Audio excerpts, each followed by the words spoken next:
Il fut arrêté par 2 policiers, sans raison claire, juste sur la base d'un signalement vague d'un individu suspect. Leur regard, leur ton, tout transpirait le jugement et le préjugé. Il resta calme, tenta de faire appel à la raison, à ses droits civiques.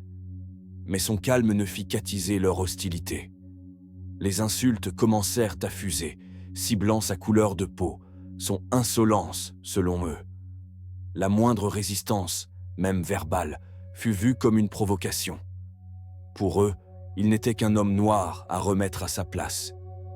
Et puis, tout bascula. Sous les yeux choqués des passants, il fut violemment maîtrisé. Le claquement froid des menottes résonna.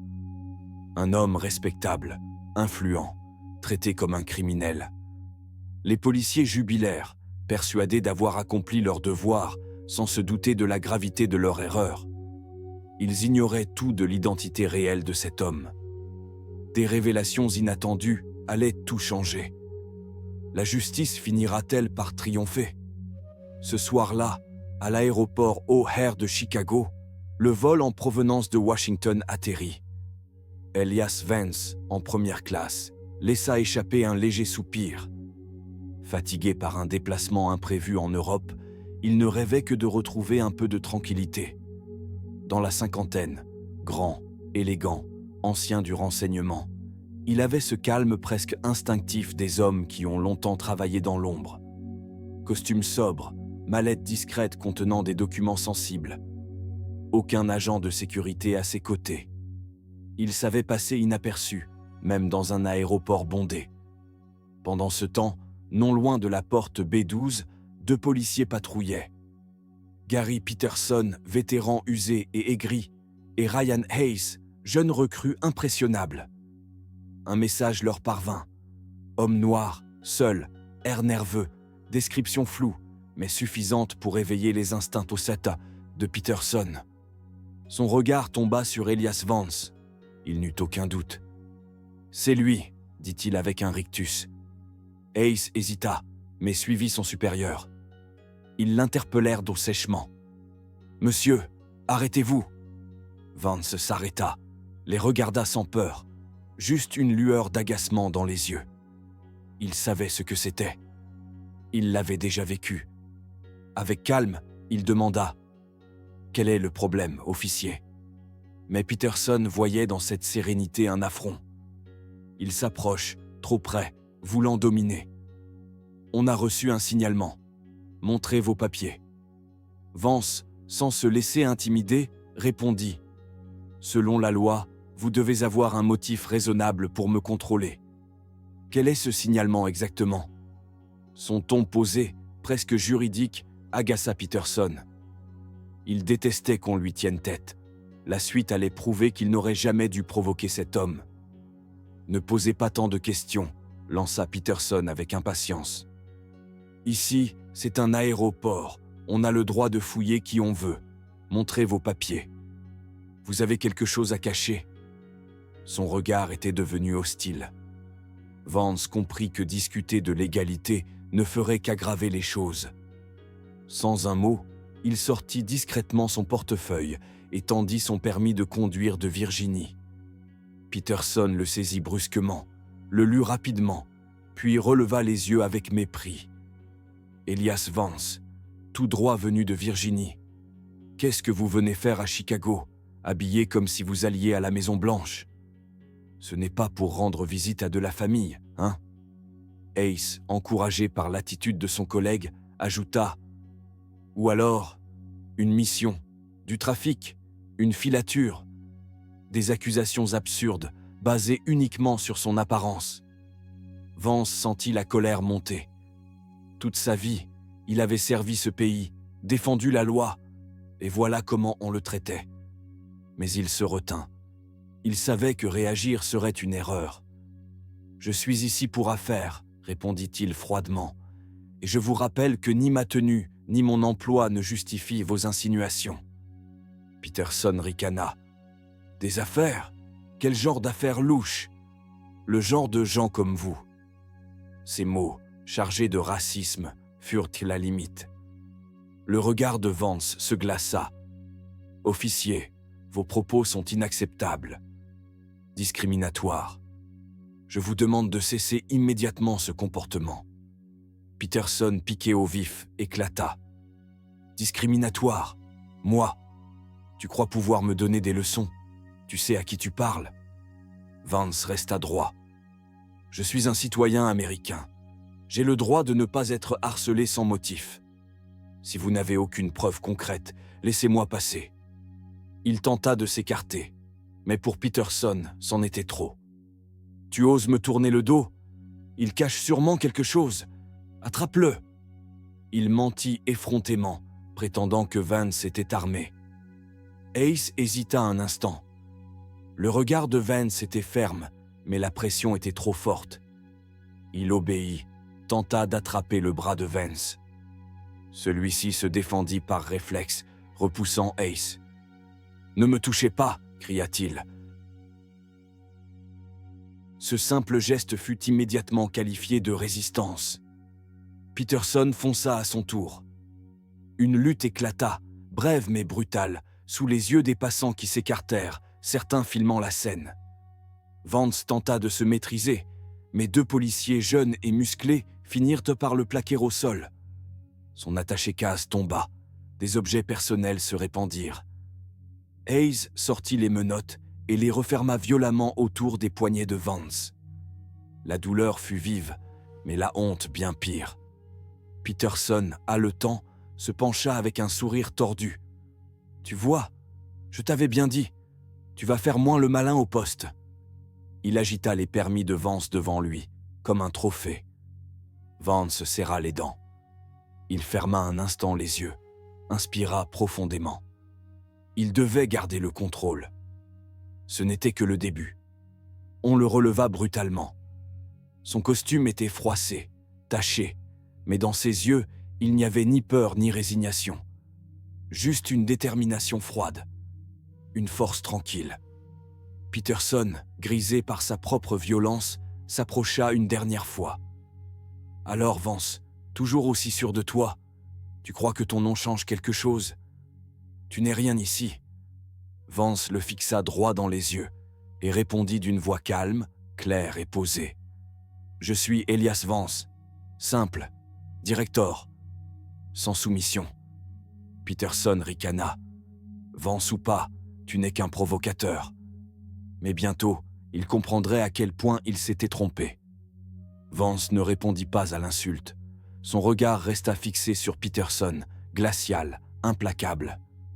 Puis, d'une voix lente et ferme, il déclara « Directeur, du Bureau fédéral d'enquête. » Un silence de plomb tomba aussitôt. Le vacarme de l'aéroport sembla disparaître. Peterson et Ace restèrent figés, abasourdis. Le sourire méprisant de Peterson se figea, puis s'effaça. Son teint vira au blanc, ses yeux s'écarquillèrent. Il semblait voir un fantôme. « Vous avez dit quoi ?» balbutia-t-il d'une voix tremblante. « Le directeur du FBI ?» Il recula d'un pas, paniqué. Ace, lui, lâcha instinctivement les bras menottés de Vance. Ses mains tremblaient, son visage se vida de toute couleur. « Mon Dieu !» murmura-t-il. « Ce n'est pas possible. » Autour d'eux, les passants comprirent que quelque chose de grave venait de se produire. Les téléphones continuaient d'enregistrer. Peterson, mu par un instinct de survie désespéré, se jeta presque aux pieds de Vance. « Monsieur le directeur, pardon, je vous en supplie, c'est une erreur, une terrible erreur. On ne savait pas. » Il se tourna vers Ace, hurlant. « Les menottes, imbécile, retire-lui les menottes. Tu veux qu'on finisse tous les deux en prison ?» Ace, affolé, fit tomber les clés en tremblant. Après quelques secondes de panique, il parvint à libérer Vance. Les poignets du directeur portaient des marques rouges et profondes. Vance ne répondit pas. Il se massa lentement les poignets, silencieux. Il ne pardonna pas, ne se mit pas en colère. Il se contenta de fixer les deux policiers d'un regard froid, insondable. Ce silence pesait plus lourd que n'importe quel cri. Soudain, une voix autoritaire fendit la tension. Que se passe-t-il ici ?» Le lieutenant David Miller, de la police de Chicago, s'approcha d'un pas rapide, accompagné de 2 officiers. Il vit Vance, blessé, digne, et ses 2 collègues presque en larmes. « Peterson, Hayes, au garde à vous. Rapport immédiat. » Les 2 policiers tentèrent de s'expliquer, bredouillant des justifications confuses. Miller se tourna alors vers Vance, avec respect. « Monsieur, je suis le lieutenant Miller, en charge de ce secteur. Que s'est-il passé ?» Vance parla d'une voix calme, posée. « Lieutenant, je suis Elias Vance. J'ai été arrêté sans motif, interrogé avec des propos insultants et discriminatoires. Lorsque j'ai demandé des explications et refusé de répondre à des questions inappropriées, ils m'ont accusé de résistance, m'ont menotté et ont utilisé la force. » Miller blêmit. Le nom lui était familier. Vance ajouta « Je suis le directeur du FBI. » Le choc fut immédiat. Miller comprit alors l'ampleur du désastre. Il se retourna vers ses hommes. « Peterson, Hayes, déposez immédiatement vos armes, vos insignes et vos radios. Vous êtes suspendus jusqu'à nouvel ordre. » En attendant les résultats de l'enquête, ces 2 agents, dit Miller en désignant Peterson et Hayes, vont être escortés jusqu'au poste de sécurité. Les 2 officiers obéirent, sans protester, le regard vide, conscients que leur avenir venait de s'effondrer. Une fois qu'ils furent emmenés, le lieutenant Miller se tourna vers Elias Vance, le visage grave. « Directeur Vance, au nom du département de police de Chicago, je tiens à vous présenter nos excuses les plus sincères pour le comportement inacceptable de mes agents.